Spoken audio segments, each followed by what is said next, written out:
Hello, gamers. Today is December 27th, 2025.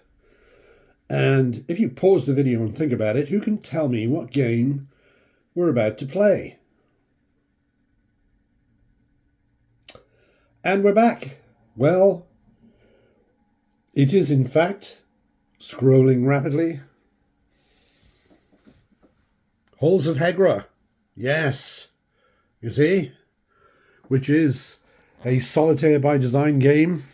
Got it all set up here, and it was came in this Christmas from Santa, and I've just been setting it all up, punching the counters. Mercifully, there weren't very many to punch, and they were all very crisp. So you popped them out, and they came out nice and crisp. Got it all set up. Been reading through the rules. Looking forward to it. Very excited. This game has got a rating of over 8 on Board Game Geek.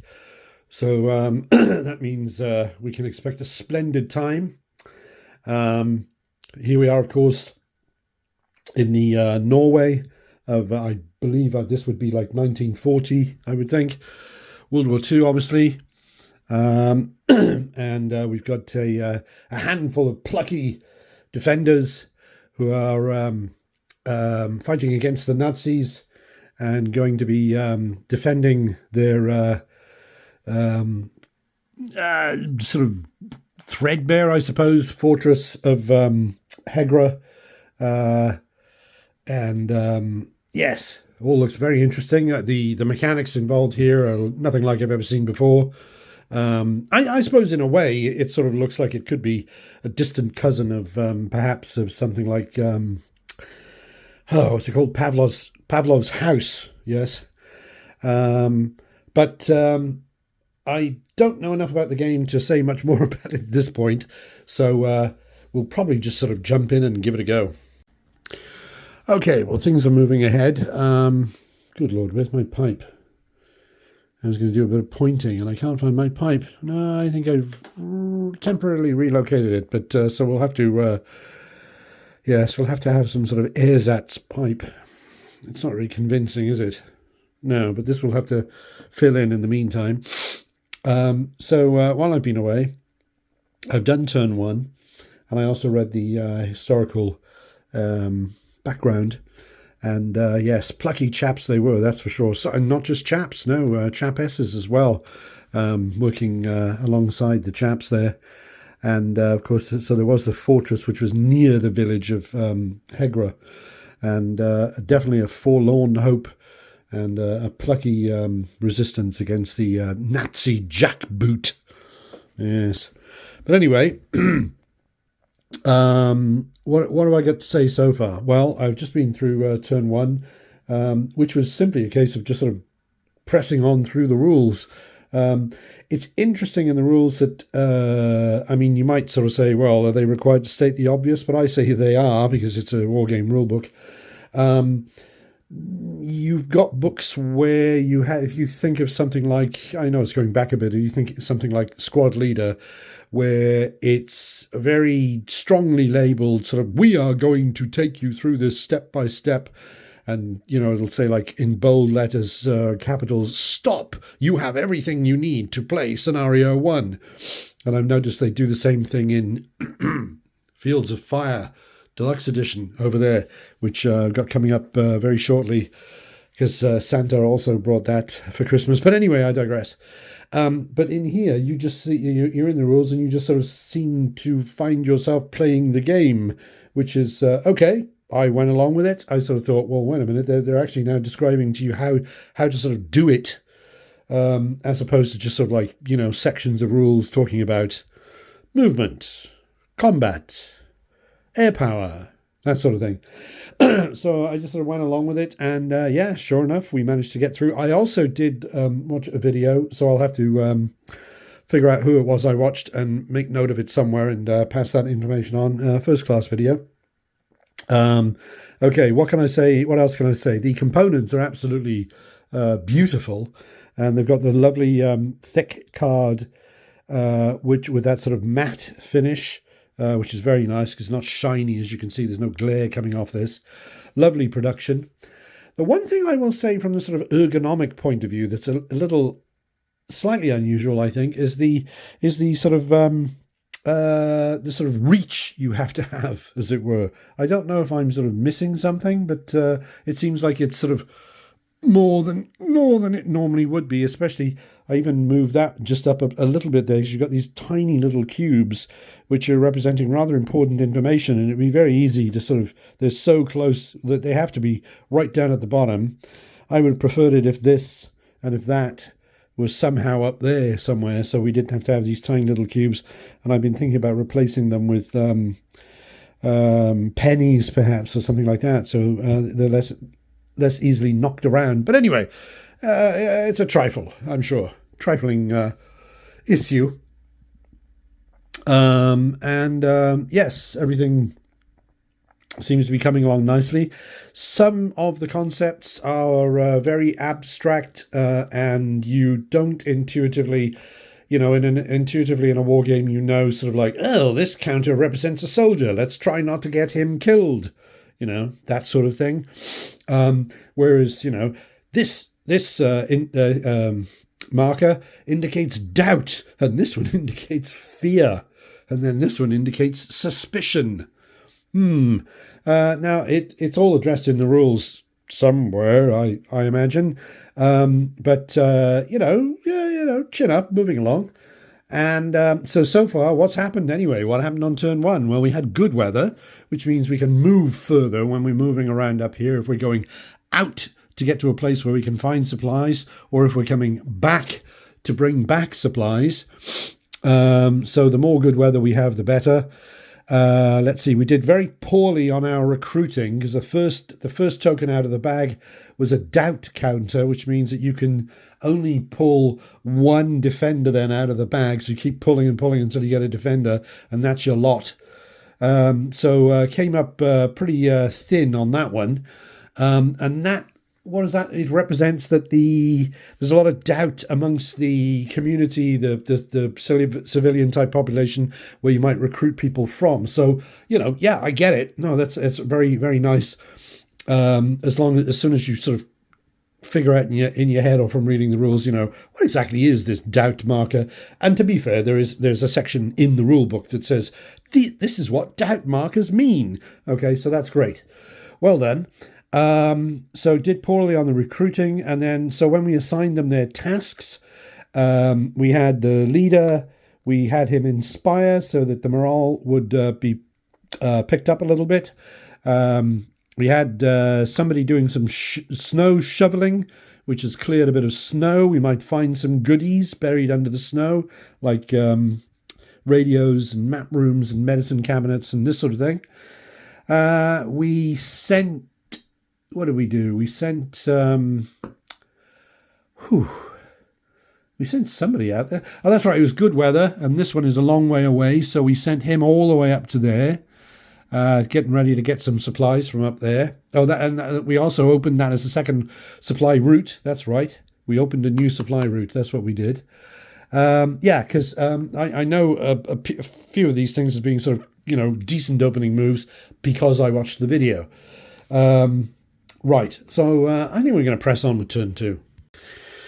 Well, here we are. We just finished turn two. It's chilly out. Could be worse. Could be snowing, but yes, today's been cloudy, so movement rate just slightly lower than when it's sunny. And the good news is, as you can see, I found my pipe, so now we can have a proper pointer. Right.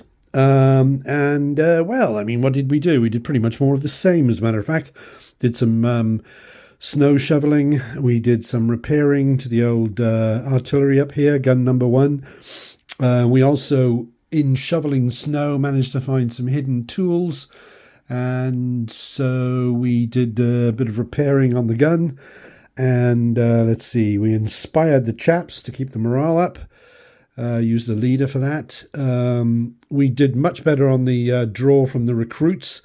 We recruited 3 people and then thought it wise to stop at that point. One of whom was a volunteer, so that meant we got some supply coming in there. Let's see what else. We had these soldiers made it down this far.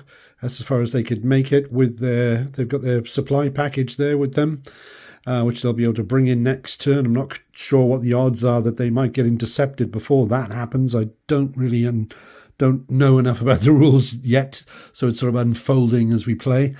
Let's see. We also got a good. What was it? It was a high morale card we turned over, which permitted us to get rid of one of the German patrols that was up there.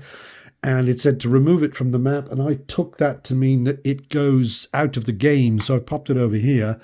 One thing I am finding is that it could have been easier if, of course, it's often the case with when you've got cards in a game, in a war game, that they might put a lot of information on the card. They might put some, thematic information on the card or historical information on the card.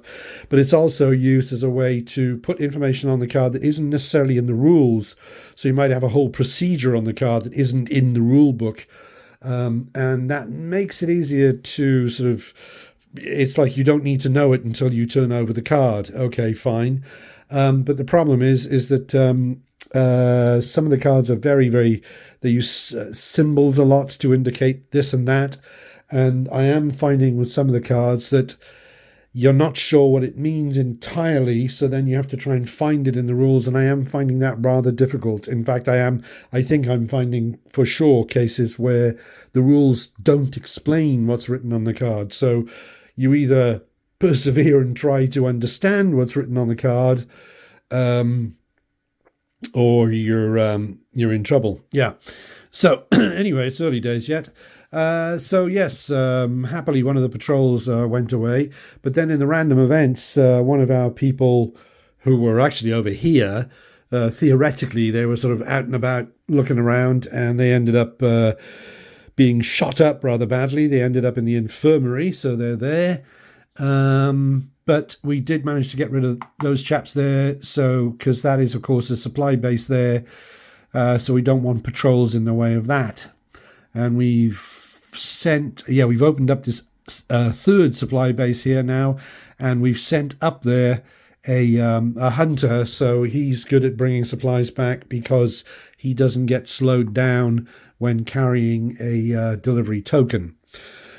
All right, so we've gone through the mechanic of clearing enough snow to get one of these tiles flipped over, which generally turns out, oh, you found something interesting, or that sort of thing.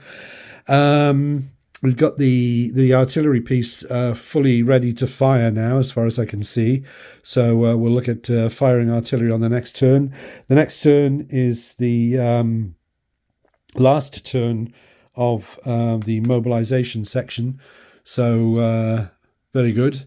So I think we'll have to go a bit greedy on the now when we try to recruit, because I think I'm right in saying that after the mobilization phase, I don't think you can recruit. I don't think there is any recruiting.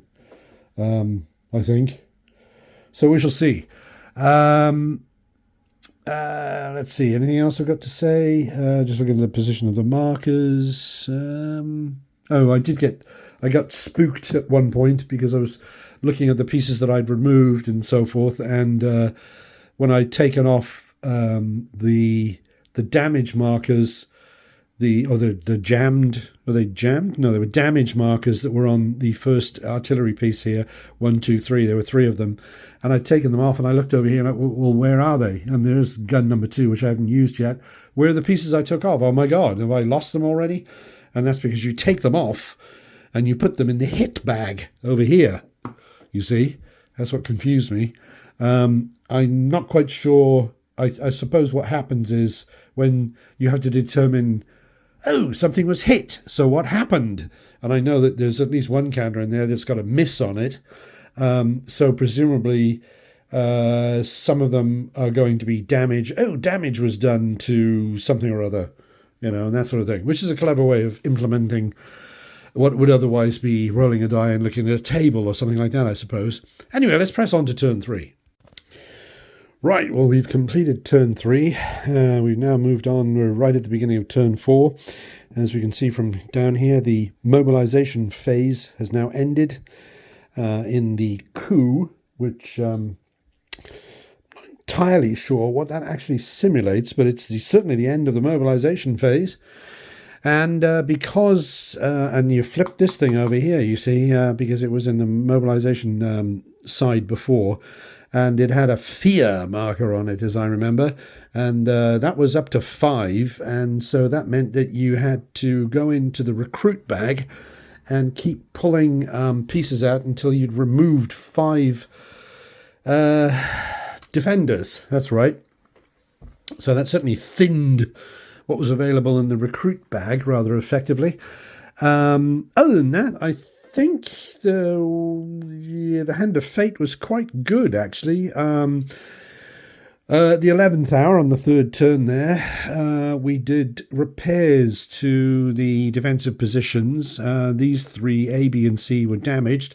So we repaired them and got those in good shape.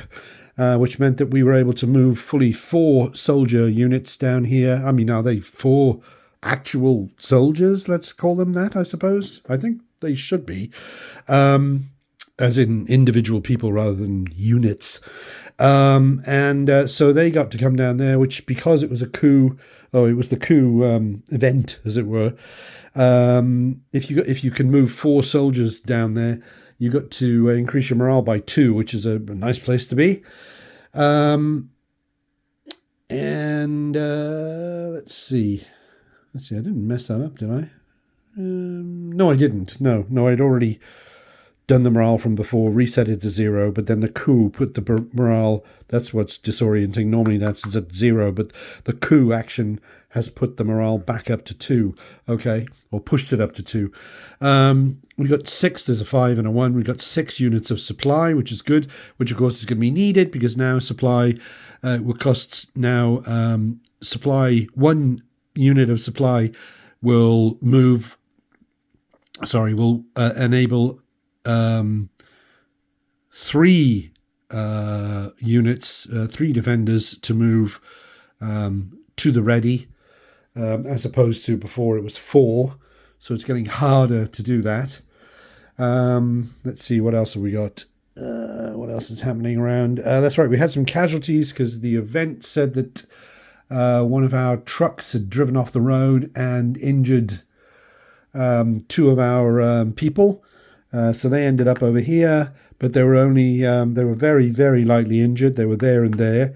And the thing that I didn't realize was that because of the recovery procedure, all patients in their beds move 1 level up. So those 2 that were there moved up to there, which is cured, and there, which is cured, all by themselves without the need of any treatment, any person treating them.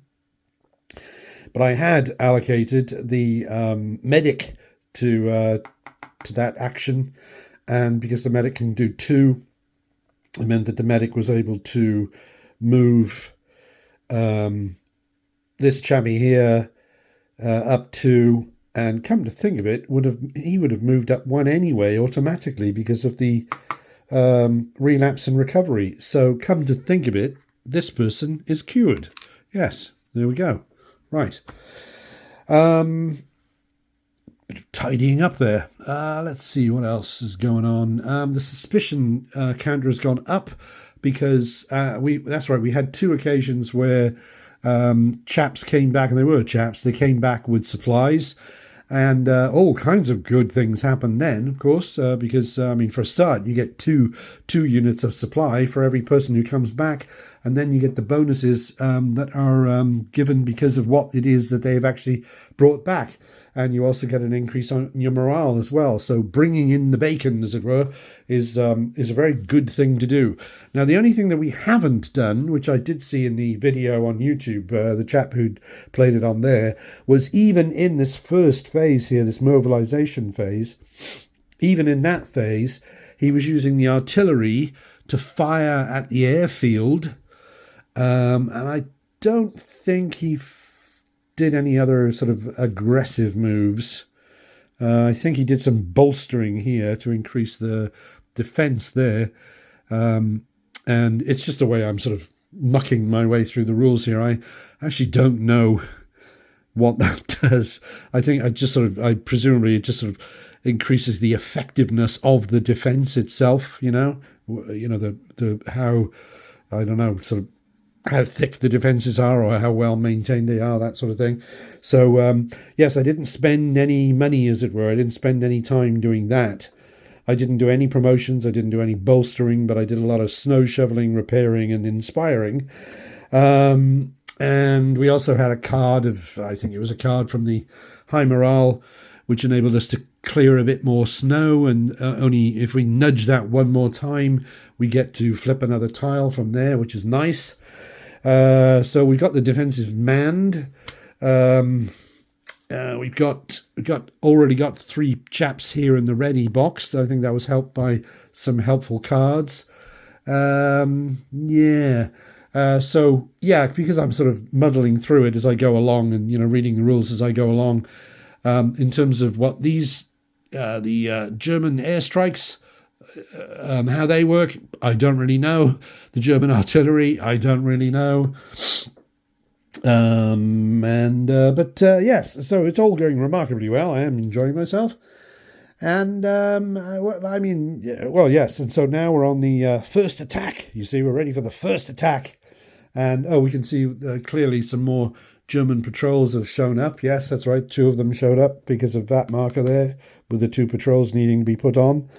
The infirmary's clear. That's good. They're getting ready to do their first attack, presumably. But as I say, the defenses are manned. The only thing we haven't done is beef up the defensive value. And as I say, I'm not entirely sure how that works.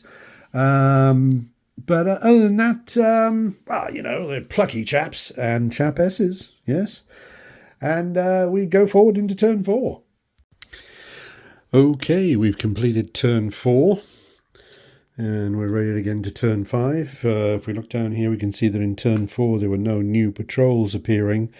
And we've got 3 new German patrols appearing in turn 5 coming up now. We've just been through our first turn of the first attack. And there we saw over there's a whole bunch of meeples right there, which are the German forces. And they were arrayed down here. They managed to produce 1 hit from their firepower and 1 moved up to here. And Hit put one of our soldiers into the infirmary. He was had medium wounds, as it were.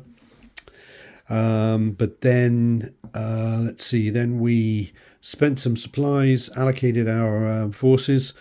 So we put more soldiers back to man the defences. So there were 4 there. And then the first thing we did was fire at the Germans. And every soldier scored a hit. So all of the Germans that were here went back over there into the reserve pile, which is completely cleared the field, which was very well done.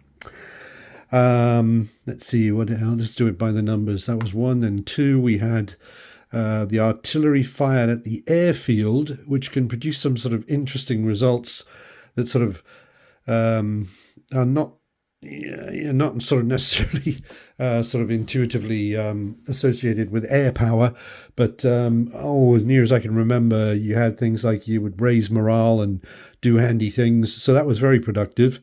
One of the options was to start taking those off. We didn't do that. We chose to do the other things instead. Then we had a supply run.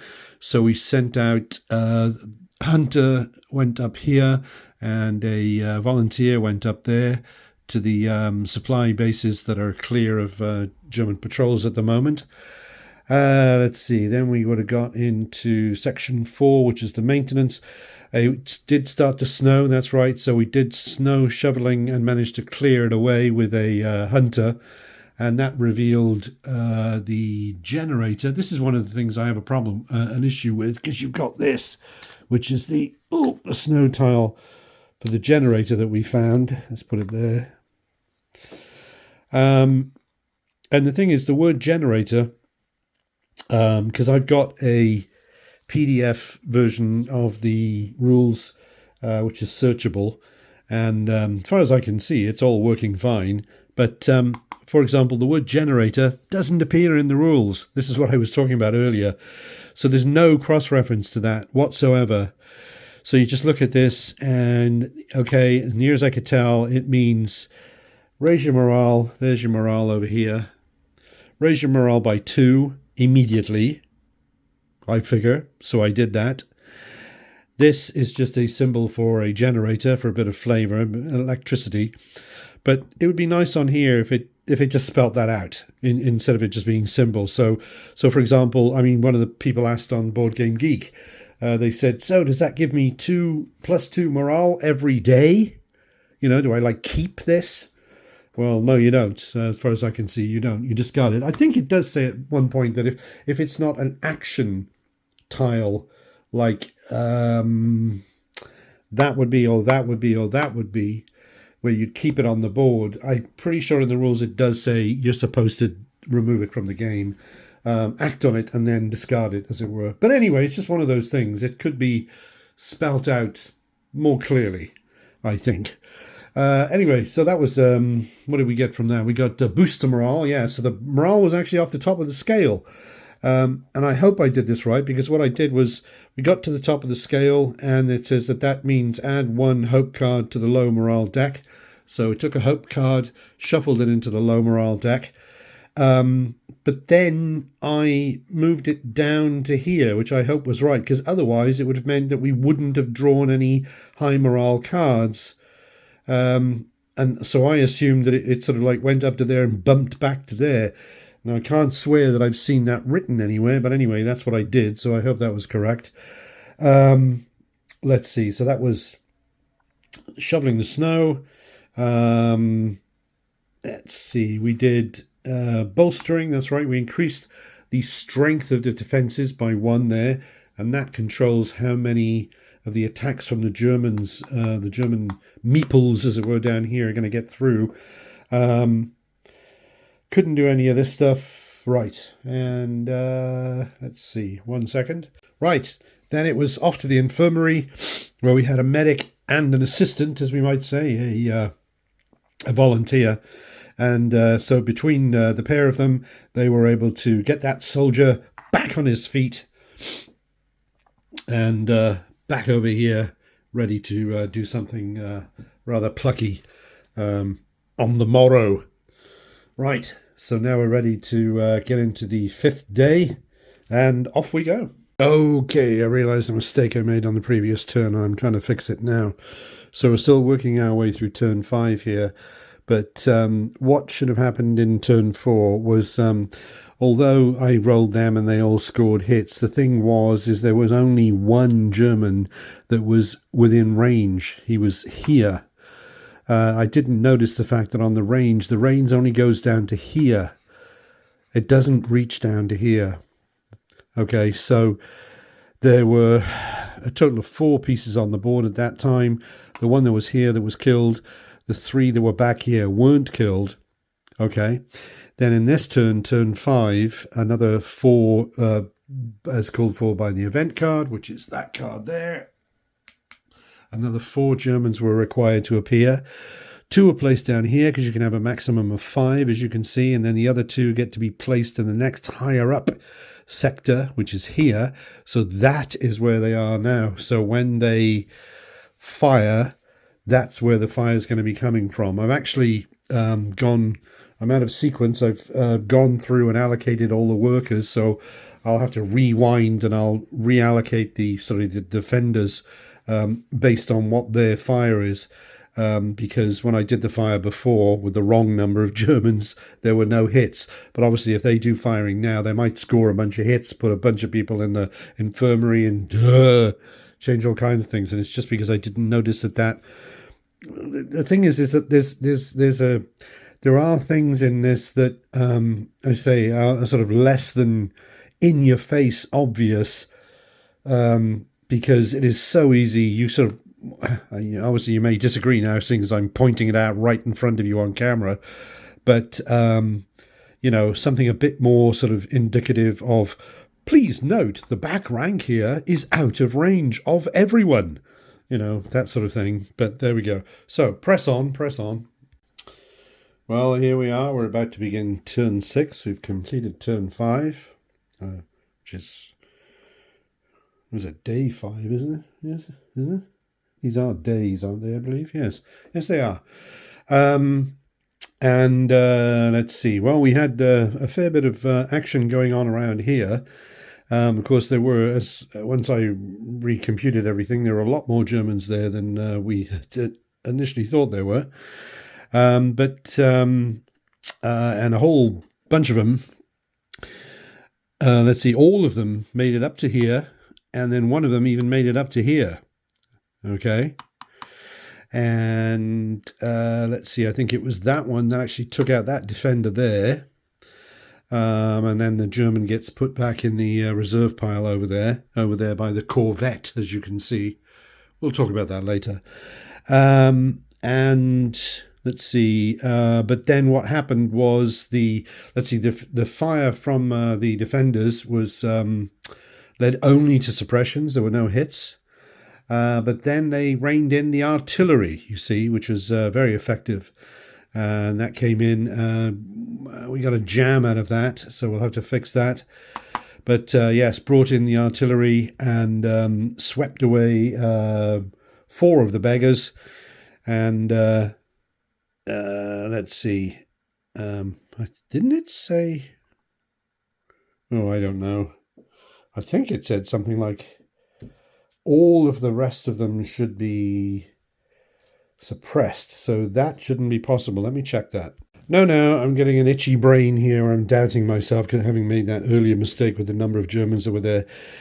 When you fire with the artillery, you're firing, if you choose to fire at, you can fire at the airfield, you can fire at a map row, or you can fire at an infantry sector, but you're firing at an infantry sector. There are 2 here. There's 1 here and there's 1 here. So I was firing at that sector, the one that had the most people in it and the most enemy soldiers in it, and also it was closer to me. So this chap was unaffected by the artillery. Right. So good result there for the artillery. I did indeed reshuffle people around after I had recomputed the number of Germans that should have been there. So let's see, we had some fire at the Germans, which, as I say, all that did was a bit of suppression. The artillery fire was a very good result. Supply run, sent out another volunteer, made it up to here.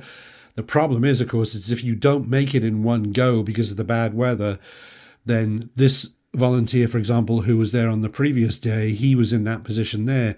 And when you move on to a supply base or supply dump, whatever it's called, you have to stop. Presumably you're sort of loading up the goods. So you can't sort of go like 1, 2, 3, 4, this sort of thing. No, you as soon as you hit that, you stop. So the same thing happened up here with the hunter.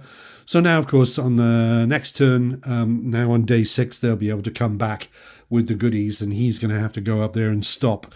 The problem is in the meantime, because we had these walking great 3 new patrols showing up, they got laid out, and so now we're in the situation where these chaps on their way home are going to have to pass through that patrol there, and these chaps on their way home are going to have to pass through that patrol there.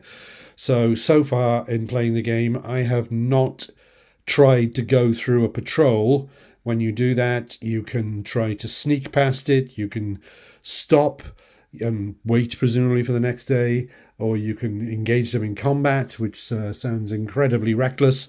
So I'm obviously going to have to do that in day 6 now if I want to get those supplies moving. In terms of tactics, the other thing that I could do is if I can get the let's see, if I could use the artillery to get rid of patrols, but the problem there is you do these in sequence. You can do the actions within the section in any order you like, but you have to do these things within sequence. And firing the artillery, as we can see, comes before repairs. So that means that if we come to, right, am I going to fire the artillery? Is there somebody there to fire the artillery? They can still fire it. They've got one, one gun presumably. Oh no, it says gun number one, gun number two. So it's anyway. You get to they're at half effectiveness because there's only one of these symbols. There would be two if there was one there, but it's jammed. So they can fire at half fire at half effectiveness. So that means that they could fire. The thing is, I can't repair it before I fire it because repairing comes later on in the turn. So they could fire, and instead of firing, for example, on the infantry over here, they could fire at the patrols out there to try and clear a patrol away to make it easier for the chaps to get through. Let's see, I mean, even with the snow, though, we haven't determined the weather yet, but if it was snow, it would be 1, 2, 3, 4. He wouldn't be able to make it home, no. Yeah, so, well, but that's the marvelous thing. There's so many choices going on here.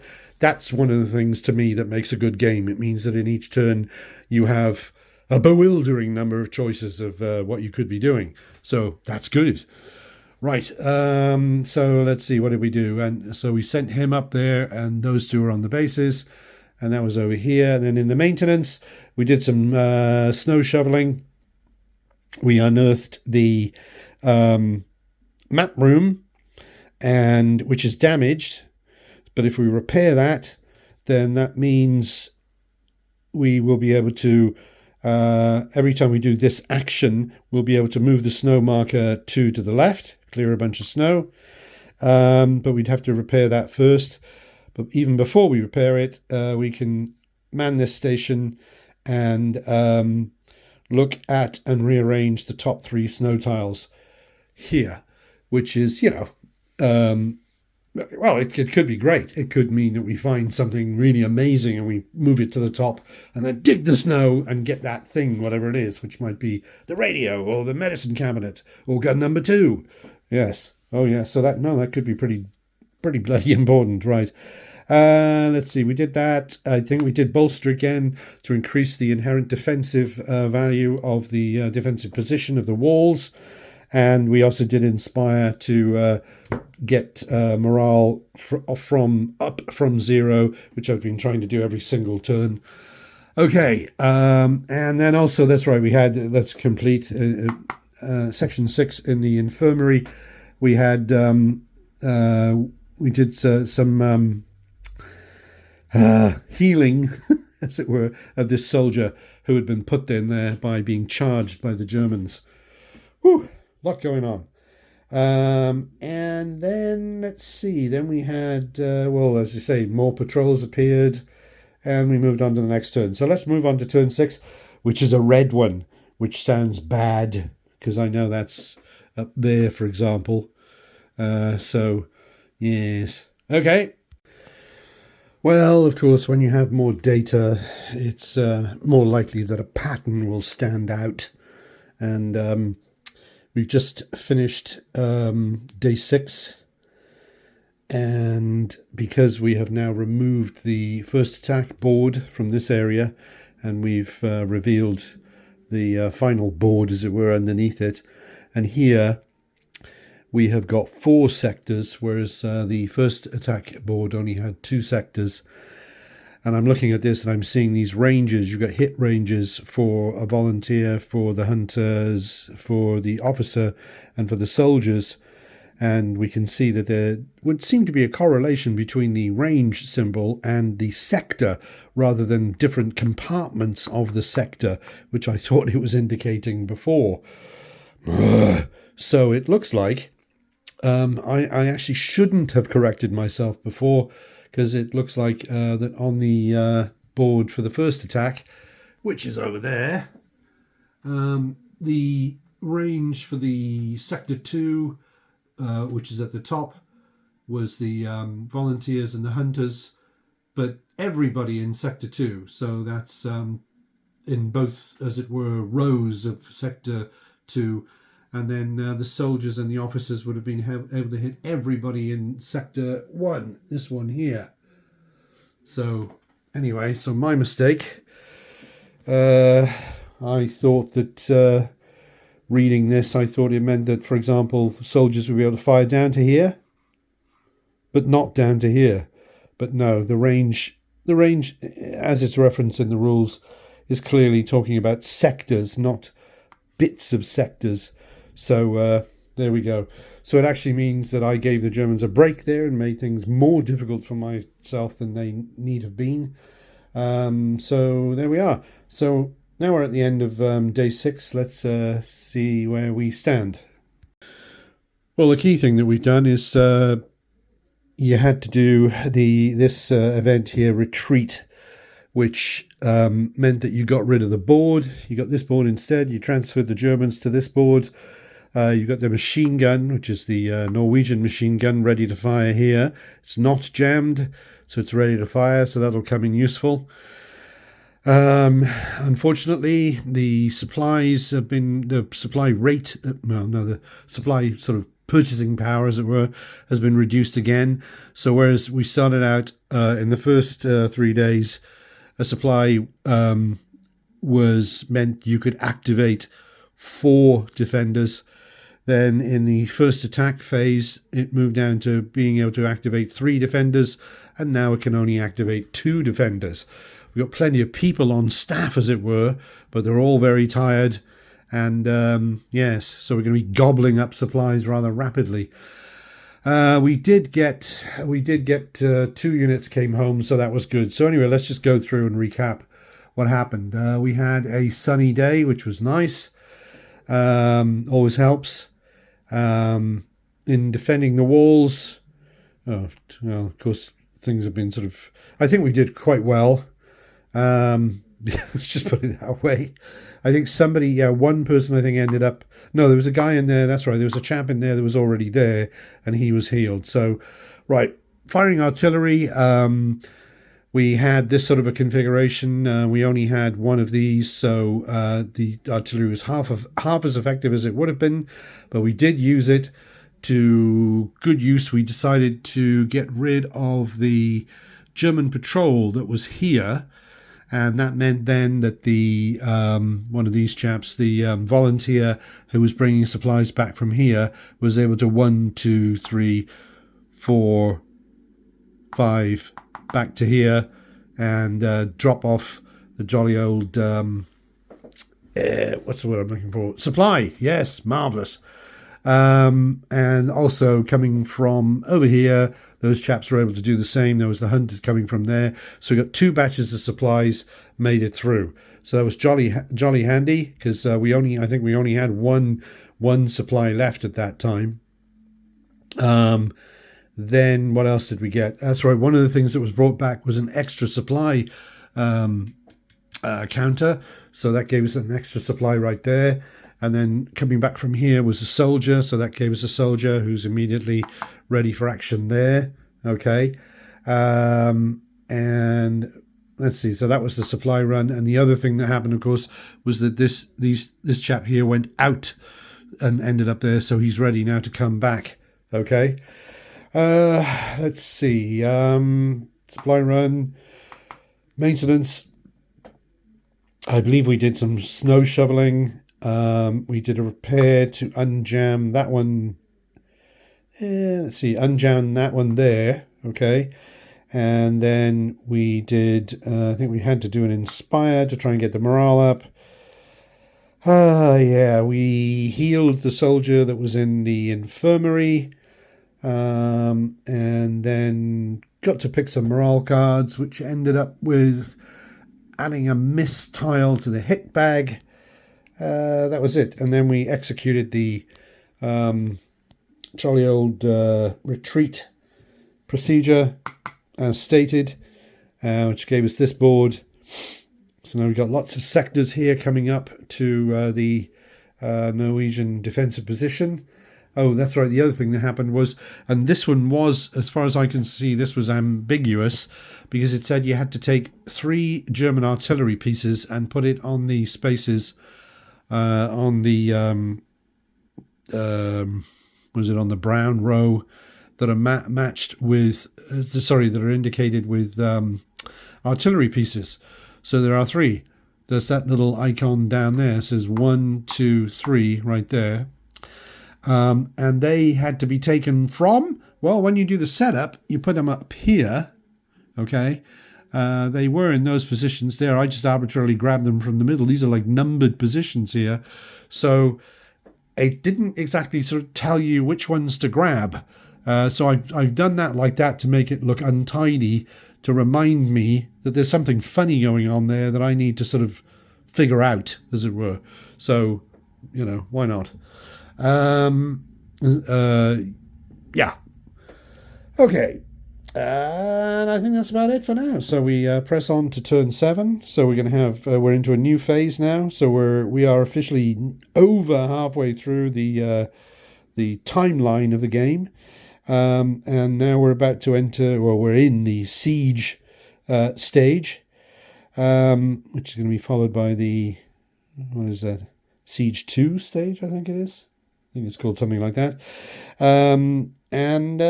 Well. Off we go. Okay, we've completed day 7.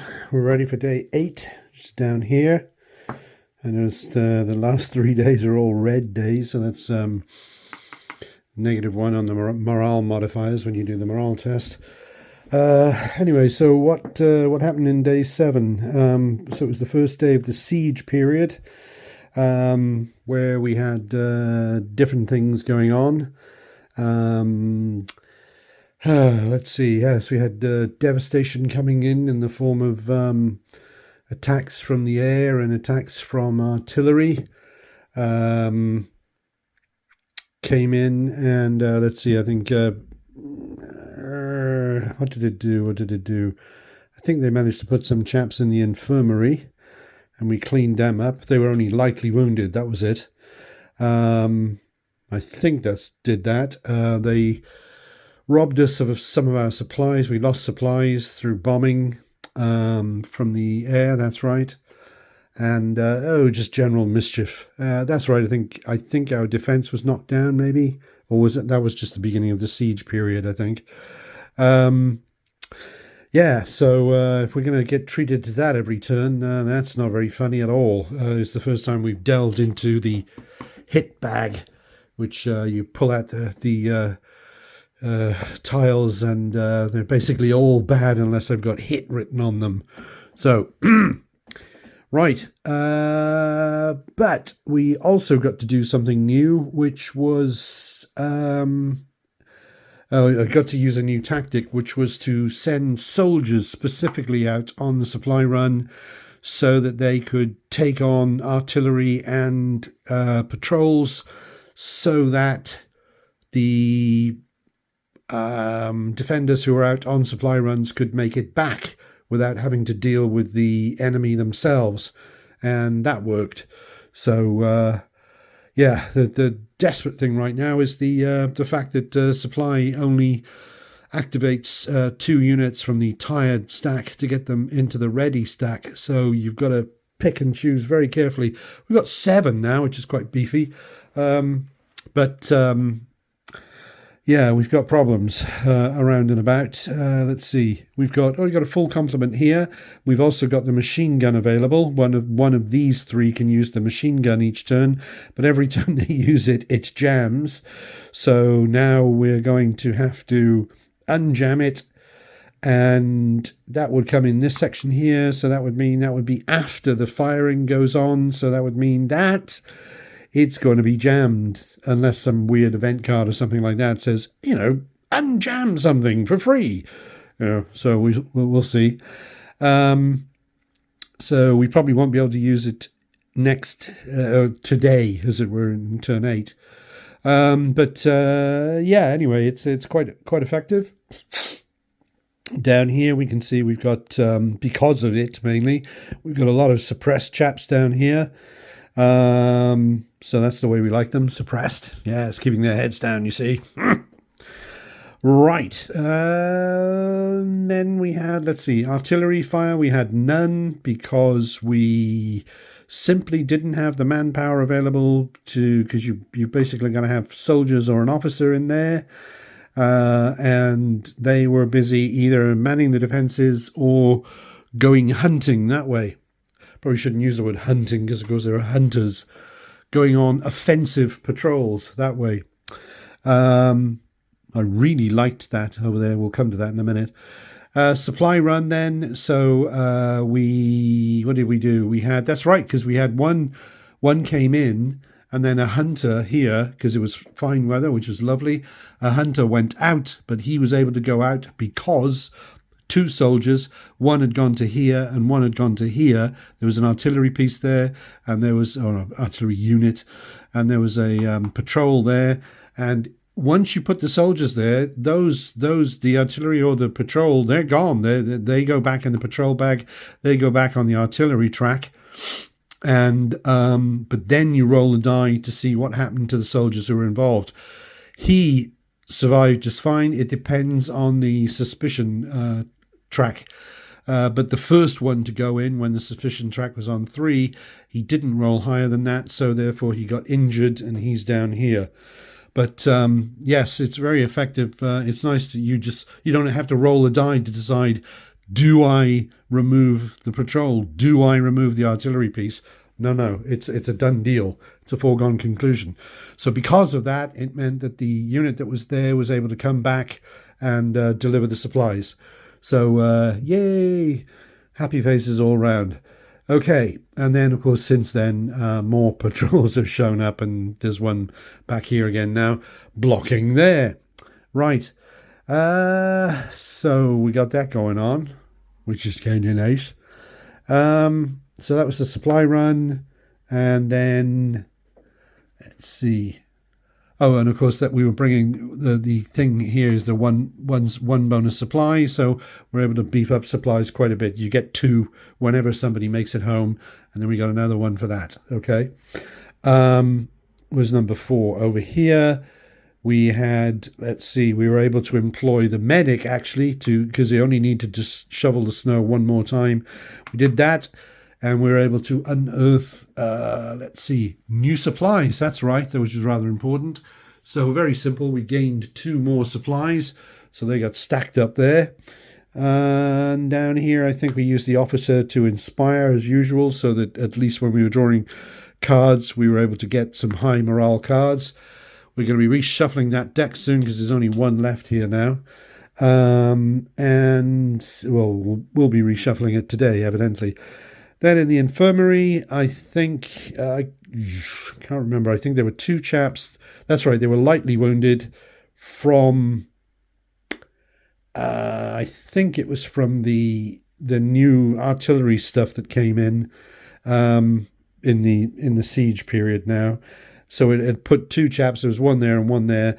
And of course, because of the recovery, each turn, everybody moves up 1 spot if they're in a bed. So they automatically moved up, and there was no medic there. It wasn't necessary.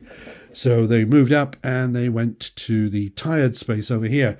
You might say, well, why aren't there 2 of them there now? Well, that's because a fortuitous morale card enabled us to move 2 defenders from tired to ready, you see. Yes, marvellous. So, yeah, we've got 4 days left. How we're doing overall, is this a good state to be in on the 8th day? I have no idea. But we've got 7 units of supply, which is nice, and we've got one chap who's already up here, ready to come back. So for him to come back, we would have to, for him to make it all the way back without taking the risk of trying to sneak past those chaps, we would have to, we either send out a new soldier unit possibly up there, or we just have him come down here and get stuck into that patrol.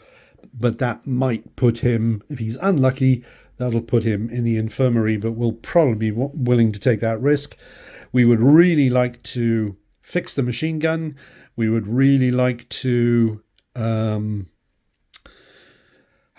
the artillery as well. We'd have to unjam that. We were able to get rid of 2 damage markers there because of a high morale card. And that's generally what's been going on. As far as the overall situation, yes, absolutely, I'm enjoying the game. One thing I am doing, which is starting to prove extremely useful, is I've got these player age sheets that I printed off from Board Game Geek, and the key thing I'm doing, which is, I mean, I just don't know why game designers don't do this more often.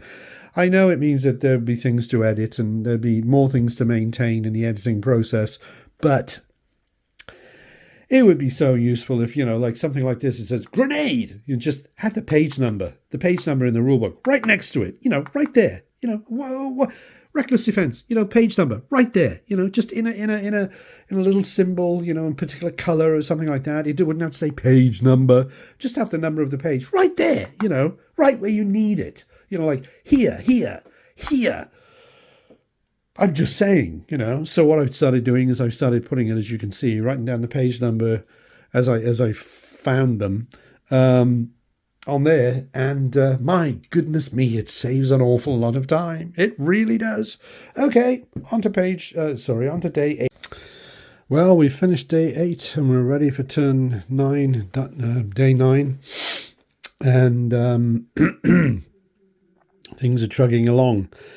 I'd say it was probably more of the same, pretty much. Let's see. We've got lots of chaps here, but there hasn't been a lot of sort of like them being up here and sort of pouncing on us and that sort of thing. So they've certainly been kept at bay. I imagine that's going to get a lot worse very quickly. We had more actions by soldiers over here that they got rid of patrol there. They got rid of a patrol there. So that meant that the chaps could come in here with supplies, and also meant that this hunter unit here could go up there to go and get the supply from there, which will bring us 2 supplies plus another soldier. So this first chap ended up in the infirmary. He's here. And then this chap, because when you do that, if you do an attack, what do they call it? Fighting, yes. You send in the soldiers to fight with the patrol. It makes the suspicion level go down. So it means that then the next one you do is going to be more likely to not succeed. The mission always succeeds, but succeed for no loss, as it were. So, yes, he doesn't have a scratch on him, and the other chaps were hit rather hard, actually. I suppose, looking at this, one of the key things that's happened is that all 3 beds are occupied, so we don't like the look of that. We don't want people ending up in the waiting area, because that will affect the morale modifiers here. That'll drag our morale down. Anyway, let's go through the numbers. Do it in sequence, rather. So we had, we had shooting here from these chaps, and we used this new thing that we had over here. That wasn't there before, was it? No. So the thing with this, of course, is that you can use it with any type of defender you want to use, although, except for a medic, evidently. But you can only use it to attack people that are within range. It doesn't say that here, but I think it says that in the rules. Anyway, I put a volunteer there, one of these chaps. It was a good way to use the odd volunteer. You only need 1, and they are guaranteed 2 hits on the enemy, but the defender is injured because of his reckless defense, so one of them ended up in the infirmary. Let's see. We had a total of 3 action points, as it were. Well, I'm making that term up, but we had a hunter and somebody else, I think it might have been a medic even, shoveling snow, which got us, what did we find? We found the field telephone, which, if this is occupied by either 2 defenders or 1 officer, will get us a +1 on each die roll. I'm guessing 4 defense, not sort of each and every die roll everywhere. That does seem to be sort of part of this procedure here, because I mean, you roll dice over here, for example, when you're doing your fighting with the patrols and stuff. So yeah, I'll check that out. Yeah, let's see. So that's a handy dandy thing. Of course, it's also got a broken section, which if we repaired it, we would also have, let's see, suppress 2 Germans. Gosh, that's not much, is it? Not much of an effect. Okay. But let's see what else. I think possibly through high morale cards, these chaps. We got I think we got a card that says you can do 2 repairs. So we've now got that gun in fully functioning order until it gets hit again by the German Air Force or artillery. But anyway, it's in fully functioning order now. So if we can scratch together, gosh, that's going to be tricky, isn't it? We'd have to use those 2 soldiers, you see, or a soldier and an officer to fire the beggar. Yes, you never have quite what you need, do you? Of course. Never have a surfeit. So they did their bit. Reckless defense I've already described. No artillery fire. Supply run. We did again. We did an attack, or we did 2 attacks, as I've already described. One chap ended up there. One chap ended up here. So got rid of 2 patrols, and we sent out the hunter up to here by this route, like that. Then we had the maintenance. As I say, we did the shoveling of snow, which found the field telephone. And as usual, I've always, I think in every single turn, I've had the leader down here, the officer down here doing the inspire, so we can get that morale up there to stop it being just on this level here, which is nothing. Get it up there so we can get into some of the good cards. Let's see, maintenance, infirmary. So I think we just had 1 medic in there this time, which cured somebody. Cured a soldier, I think, who went up there and ended up over there. And okay. So let's see. That's the infirmary. And what do you do after the infirmary? Morale check. Okay, blah, blah, blah. And then we had the... right, if there were any patrols down here, they would have shown up. There were none on day number 8, so we didn't add any patrols. Yeah, that's it. Okay, so we're now ready for turn 9, in which 3 more patrols are going to show up. So we've got 3 more turns, 3 more days, and each one of them is a red day, so that's a -1 there, which is not terribly helpful.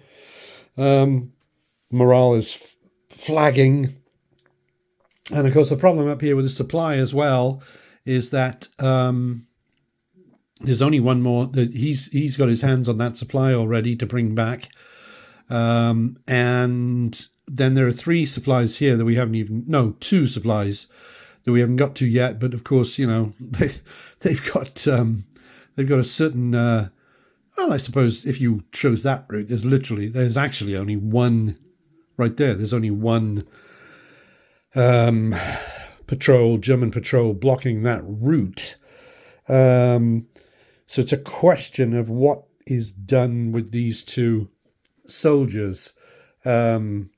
Well, that soldier could go there to clear them out of the way. You might end up in the infirmary, but then that route would be clear so that somebody else could go up there and on the same day. You don't have to involve new soldiers to do that. So those 2 soldiers there could man the gun. Yes, all sorts of interesting options. Like I say, it's having a plethora of interesting options each turn. that is fascinating about this whole procedure. I think somebody compared it to maquis, which is the obviously the French resistance game, which is very similar. I mean, even the board is with the sort of matte finish is nice. The board, it's all much smaller. I mean, I think the board is sort of about that big, so much smaller. This, as you can see, this does require a certain amount of space to be able to spread it out and everything. Maquis is much simpler, far simpler, and but yeah, it's limited resources. German patrols prowling around out there. That sort of thing. Yes. But no, all jolly good stuff.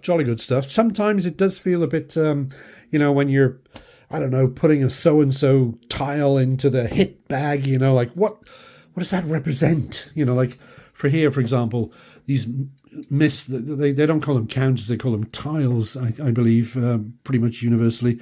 But so a miss counter, a miss tile that ends up in the hit bag.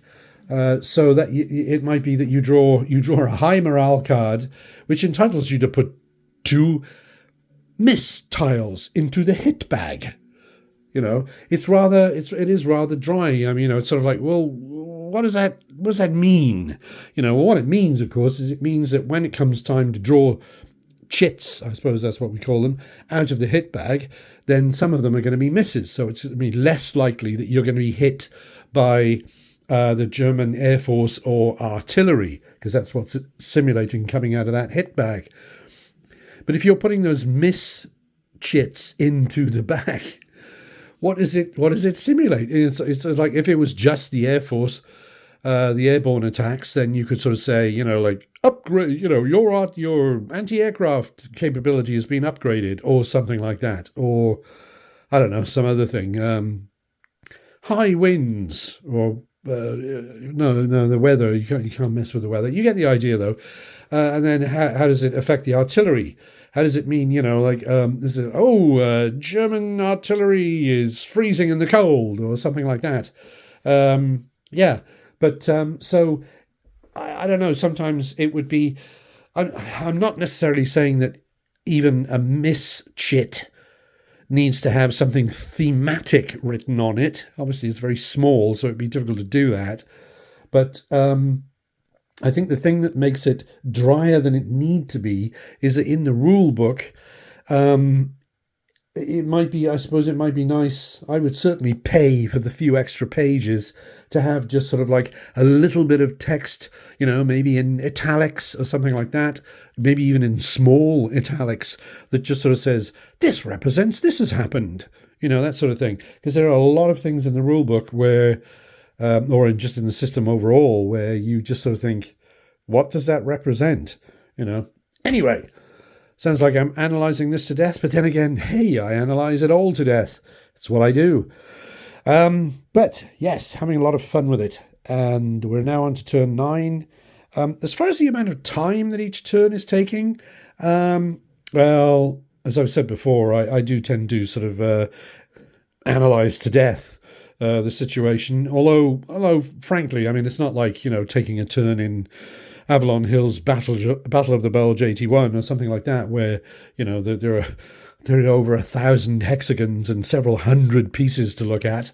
The analysis that you do, it's deep, but there are at least mercifully far fewer sort of places you can position your pieces, and far fewer pieces that you have to do anything with in the first place.